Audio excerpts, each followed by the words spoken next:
दोस्तों, आकांक्षा दुबे के सुसाइड वाले रात में, यानी सुबह ही हो गई थी, 3-4 बजे के आसपास का बात है। सुसाइड वाले दिन वो लास्ट 17 मिनट किस लड़के के साथ थे रूम में, ये खबर सामने निकल कर आ रही है। वो लास्ट रात, उस सुसाइड की रात, उनके साथ वो लड़का कौन था जिसने 17 मिनट तक, मतलब वो उनके साथ था, उनके रूम में था, उसके बाद वो निकल के गया। ये खबर सामने आ रही है। जी हाँ दोस्तों, एकदम पक्की खबर है। सबसे पहले तो बहुत स्वागत है हमारे चैनल में, मैं आपका भाई शुभम सिंह। दोस्तों, एक खबर ये है कि जिस दिन आकांक्षा दुबे ने सुसाइड किया, उसी दिन, मतलब उस रात 8 बजे के आसपास, 9 बजे के आसपास वो एक बर्थडे पार्टी में गई हुई थी और उन्होंने किसी को नहीं बताया था कि वो कहाँ जा रही हैं। किसी को नहीं बताया था। वो एक्चुअली बनारस में सोमेंद्र होटल में रुकी हुई थी और उनका शूट था अगले दिन, लेकिन पिछले शूट के, मतलब अगले दिन शूट था, लेकिन उसके एक दिन पहले रात में वो एक बर्थडे पार्टी में गई। बर्थडे पार्टी में गई और उसके बाद वो होटल जब आई तो वो शायद लड़खड़ा रही थी, गिर रही थी, सही से खड़ा भी नहीं हो पा रही थी, चल भी नहीं पा रही थी।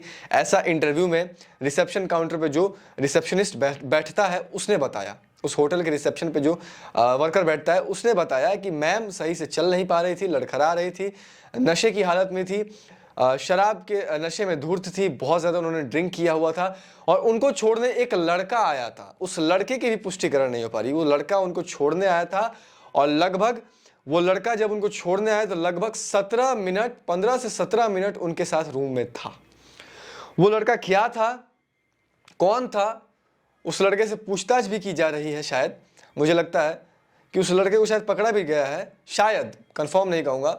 लेकिन वो लड़का कौन था जो लड़का उनको छोड़ने आया था, और छोड़ने आया था तो 17 मिनट उनके रूम में वो लड़का क्या कर रहा था, क्या बातें हुई, क्या नहीं हुई। और जैसे ही वो लड़का निकल के गया उस रूम से, उसके बाद आकांक्षा दुबे लाइव आती हैं, लाइव आके रोती हैं, बिलख बिलख कर रोती हैं और रोने के बाद जब लाइव एंड करती हैं, लाइव ख़त्म करती हैं, तो वो लाइव ख़त्म करने के साथ साथ वो अपनी ज़िंदगी भी ख़त्म कर लेती हैं, पंखे से लटक कर वो अपनी ज़िंदगी भी ख़त्म कर लेती हैं, अपने आप को ख़त्म कर लेती हैं।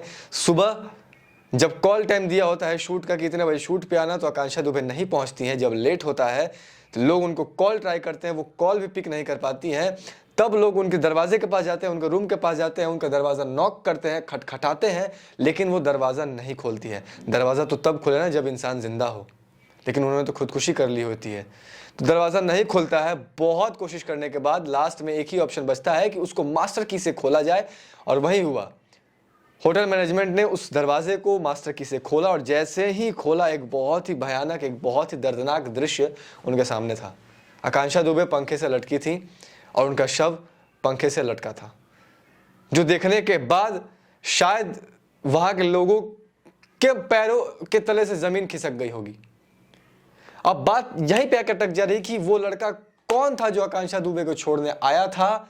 17 मिनट उनके साथ उन्होंने वो टाइम बिताया रूम में, और 17 मिनट बाद वो लड़का निकला और उस लड़के के निकलते ही आकांक्षा दुबे लाइव आई और लाइव खत्म करते ही उन्होंने फांसी लगा लिया।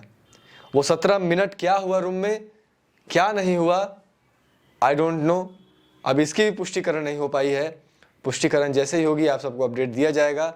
लेकिन मैं यही कहूँगा लास्ट में कि लड़की के साथ इंसाफ होना चाहिए भैया, इंसाफ होना चाहिए। ऐसे ही कोई आत्महत्या नहीं करता, ये बहुत बड़ी चीज़ है। बहुत ज़्यादा प्रेशर होने के बाद कोई इंसान ये कदम उठाता है यार, प्लीज़ उसको इंसाफ मिलना चाहिए। आकांक्षा दुबे को इंसाफ मिलना चाहिए, मिलना चाहिए। हर एक आत्महत्या के पीछे कुछ ना कुछ वजह ज़रूर होता है, लेकिन इसका सॉल्यूशन खुद को ख़त्म करना नहीं होता है। बैठ कर बातें शेयर करिए, दूसरों से शेयर करिए, दूसरों से बताइए। अब आपको क्या लगता है, अब क्या कहें यार, हम तो खुद निशब्द हैं। चलिए, लव यू ऑल, नमस्कार।